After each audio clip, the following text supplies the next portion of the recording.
Всем привет! Сегодня я буду делать торт, который давно хотела приготовить, так как меня привлек его внешний вид. Он очень красивый, название у него тоже очень красивое, черничные ночи, и сам по себе торт получается очень-очень вкусным. Итак, начинаем готовить. Сделаем шоколадный бисквит.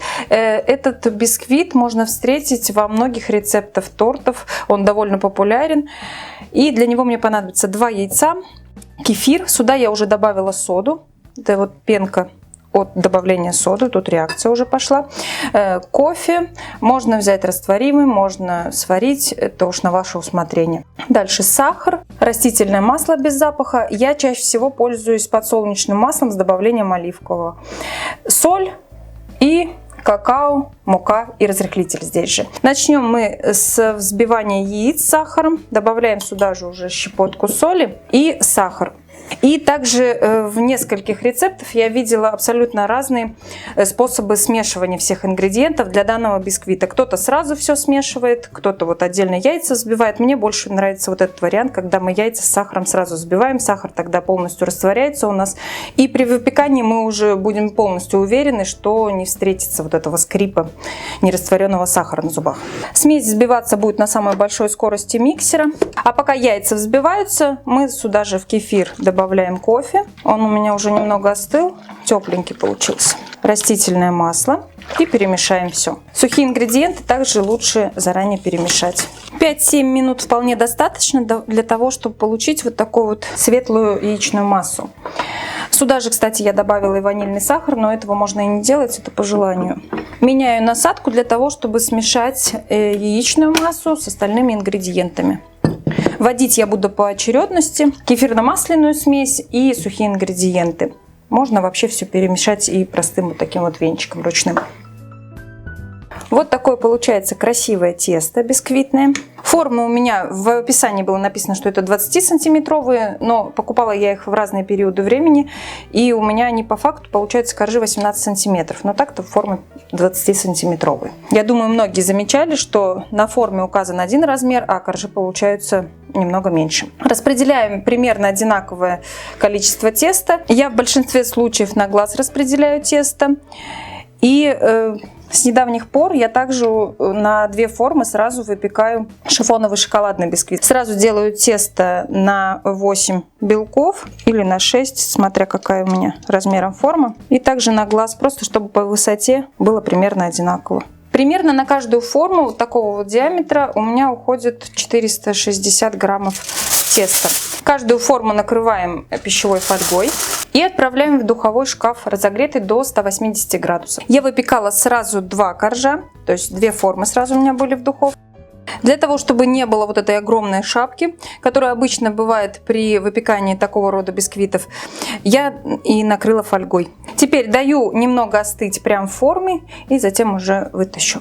Достав из формы, коржи я оставляю остывать в перевернутом вот таком состоянии. Затем, после полного остывания, каждый корж заворачиваем в пищевую пленку и отправляем в холодильник часа на 2. Лучше всего это сделать на ночь. Приготовим пропитку для наших коржей. Это нужно сделать заранее обязательно, чтобы она полностью остыла. У меня здесь сок и немного ягод черники, которые остались. 300-граммовая пачка была замороженной черники, то есть я себе для мусса 200 грамм отмерила, и остатки вот у меня здесь пригодятся для пропитки. Добавляем сюда же воду и сахар и ставим на огонь. Когда масса закипит, убавляем огонь на минимум и минут 5-7 где-то оставляем провариться. Для черничного мусса мне потребуется черника замороженная, сок лимона, желатин набухший, йогурт. У меня йогурт без каких-либо добавок, натуральный йогурт. Сахар и жирные сливки.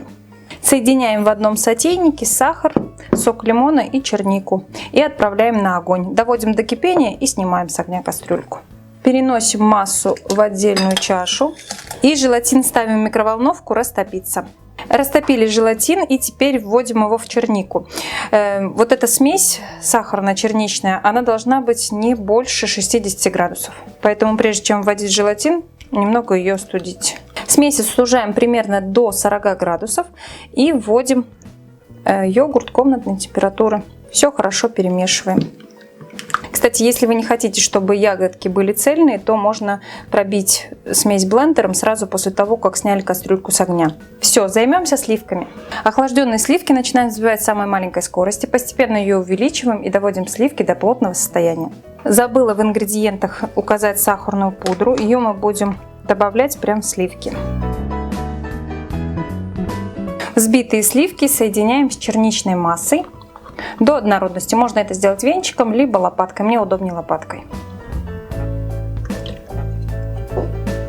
Отставим в сторонку и разрежем коржи. Выпекались у меня коржи 40 минут, но это будет зависеть еще от вашей духовки, то есть плюс-минус 10-5 минут. У меня обычный режим, то есть низ-вверх на втором уровне. Без конвекции, без всего. Начинаем собирать торт. Каждый слой мусса я буду взвешивать. Должно получиться на где-то 305 граммов на каждый слой. Коржи получаются очень ароматные, а с добавлением вот такой вот черничной пропитки, я думаю, что будет просто бомба. Хотя они достаточно влажные получаются.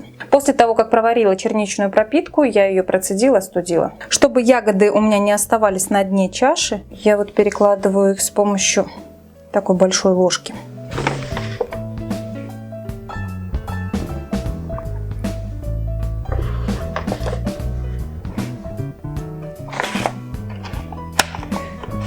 Высота торта получается 10 сантиметров и диаметр 18.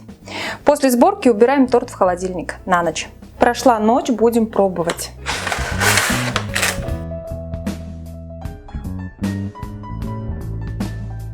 Внешний вид, конечно, очень красивый, сочетание шоколадных коржей и, я не знаю, камера передает или нет, цвет нежно-сиреневый, цвет мусса.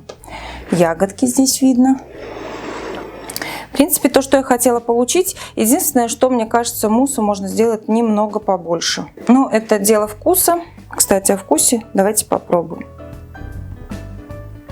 В общем, обалденный торт. Абсолютно бархатные коржи, которые мне напоминают воздушный шоколад, пористый шоколад. Нежнейший мусс, но я бы, вот, как я уже говорила, я бы сделала его немного побольше. То есть все ингредиенты я бы умножила на 1,5, наверное.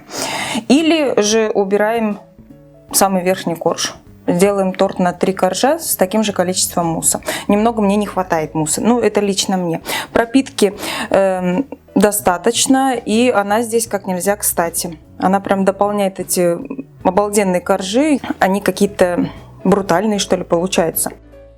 А так вообще изумительный вкус и очень-очень вкусный торт и совсем не приторный. А это большой плюс. Любителям шоколада и легкой ягодной кислинки я, несомненно, советую этот торт. И я, как всегда, желаю вам удачи в ваших начинаниях. Всего вам самого-самого доброго.